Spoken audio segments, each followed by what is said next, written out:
Hey guys, this is Michael Mangelli calling from MarineMax here in Sarasota. Standing aboard one of our nice trades here. It's a 2022 17 Montauk from Boston Whaler.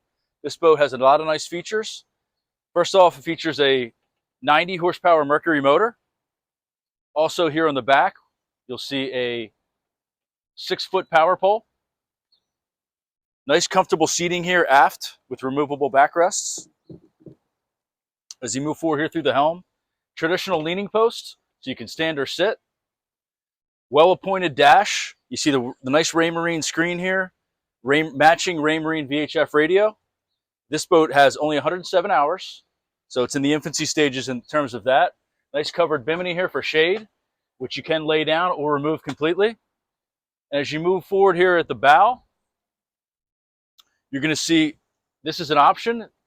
It's the split bow rail option. Makes easy for getting on and off your anchor.